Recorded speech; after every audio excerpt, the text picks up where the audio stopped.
Go confidently in the direction of your dreams. Act as though it were impossible to fail. If you force yourself to act the part of a fearless, courageous person, in time it will stop being an act and become your reality. Remember, most of what we do is habit, either good habits that lead to success or bad habits that lead to failure. Therefore, whenever you have the choice of moving forward or playing it safe, choose to move forward, because whatever you choose, that will become your habit, and your habits will determine your destiny.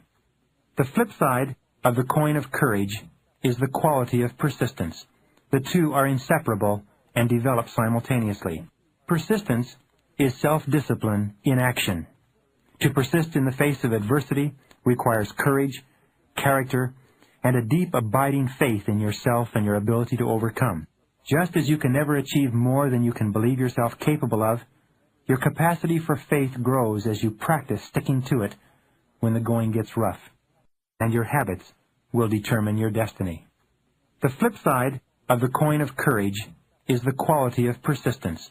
The two are inseparable and develop simultaneously.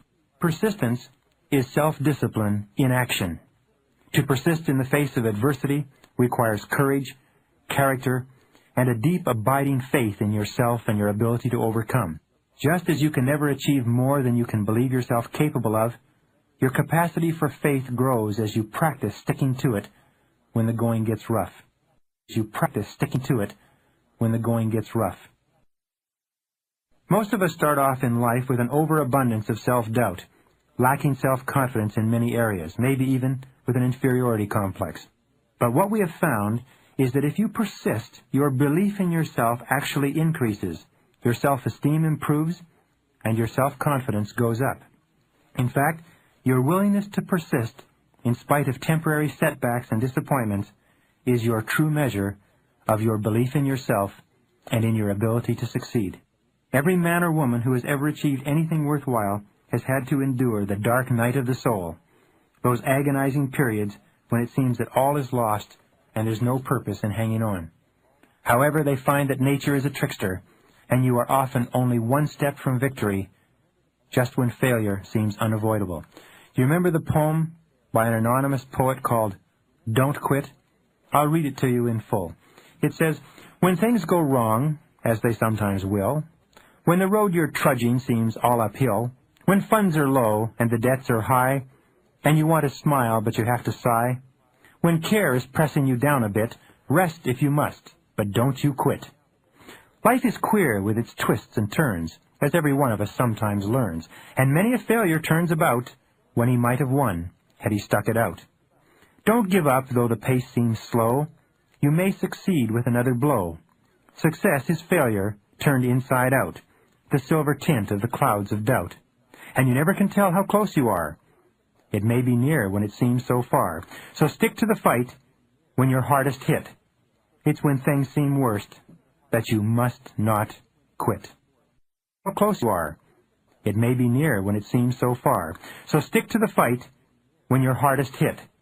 It's when things seem worst that you must not quit. Quit.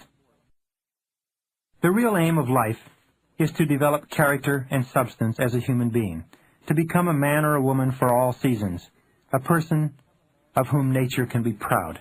But character can only be developed in the crucible of experience, hard, bitter, difficult experience. The interesting thing about negative experiences is that they come unbidden, usually unexpected, in spite of all our efforts to avoid them. And yet, if we were successful in so ordering our lives so as to avoid all adversity, we would never have the opportunity to fight on, to persist, and to develop our characters. Adversity is not to be feared and avoided. It is to be embraced and overcome. Within every setback or difficulty lies a valuable lesson, often an advantage or benefit that you can find if you look for it. Napoleon Hill, in his success classic Think and Grow Rich, said that persistence is to the character of man or woman as carbon is to steel. The founder of IBM, Thomas J. Watson Sr., was once asked how to achieve success more rapidly. He quickly replied, "Double your failure rate." The more often you fail and learn from your failures, the more rapidly you move ahead. Anyone can persist and have courage when the going is good. It's when the outlook seems bleak that character is required. In the poem Carry On by Robert W. Service, he says, "And so in the strife of the battle of life, it's easy to fight when you're winning. It's easy to slave and starve and be brave when the dawn of success is beginning. But the man who can meet despair and defeat with a cheer, there's the man of God's choosing. The man who can fight to heaven's own height is the man who can fight when he's losing." Winston Churchill was asked in his old age what was the most valuable lesson he ever learned. The old man replied, "I can sum up the lessons of my life in 7 words. Here they are. Never give up," he said. Never, never give up.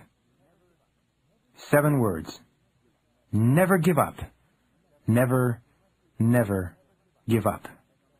You must resolve in advance that no matter what happens, you will never give up.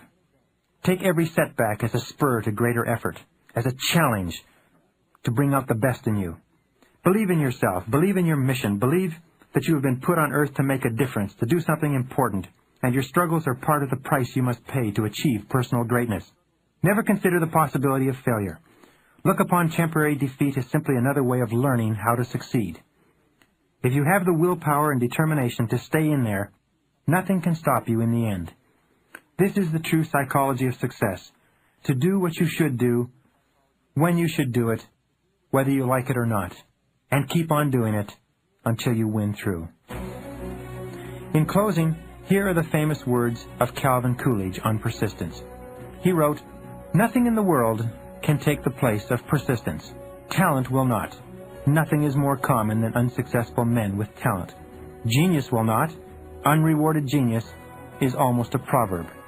Education will not. The world is full of educated derelicts. Persistence and determination alone are omnipotent. The key to success has always been, and will always be, press on." Good luck to you, and thanks for listening.